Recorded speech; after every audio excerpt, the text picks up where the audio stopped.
ছাব্বিশের বিধানসভা নির্বাচনের আগে এই শহীদ দিবসের সমাবেশ থেকে তৃণমূল সুপ্রিমো মমতা বন্দ্যোপাধ্যায় কি বার্তা দেন সেদিকে তাকিয়ে শাসক দলের কর্মী সমর্থকেরা। তাই এবারের সমাবেশে ভিড় অন্যবারের চেয়ে বেশি হওয়ার সম্ভাবনা। ইতিমধ্যেই জেলা থেকে তৃণমূল কংগ্রেস কর্মীরা এসে পড়েছেন কলকাতায়। মালদা, মুর্শিদাবাদ এই দুই জেলার তৃণমূল কংগ্রেস কর্মীরা থাকছেন কসবার গীতাঞ্জলি স্টেডিয়ামে। 25,000 তৃণমূল কংগ্রেস কর্মীদের থাকা সহ অন্যান্য ব্যবস্থা করা হয়েছে স্টেডিয়ামের দুটি ফ্লোরে। এছাড়াও বিশাল হ্যাঙ্গারের ব্যবস্থা করা হয়েছে মাঠ জুড়ে।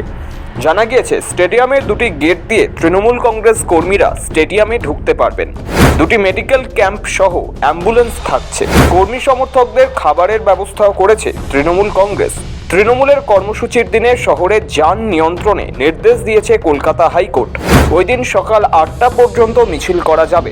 সকাল 9টার মধ্যে মিছিল যেখানে থাকবে সেখানেই রাশ টানতে হবে। পুলিশকে নিশ্চিত করতে হবে যাতে সকাল 9টা থেকে বেলা 11টা পর্যন্ত শহরে কোনো যানজট না হয়। শুক্রবার বিচারপতি তীর্থঙ্কর ঘোষ নির্দেশ দেন কলকাতা হাইকোর্টে যাওয়ার রাস্তা, মধ্য কলকাতা এবং তার আশপাশের 5 কিলোমিটার এলাকায় কোনো যানজট যাতে না হয় কলকাতার পুলিশ কমিশনারকে তা নিশ্চিত করতে হবে। কলকাতা পুলিশের অধীনে থাকা এলাকার জন্য এই নির্দেশ দিয়েছে উচ্চ আদালত। 21শে জুলাই বেলা 11টার পরে আবার মিছিল যেমন যায় তেমনই যাবে বলেই জানিয়েছে আদালত। সৌভিক সান্যালের রিপোর্ট, সময় কলকাতা।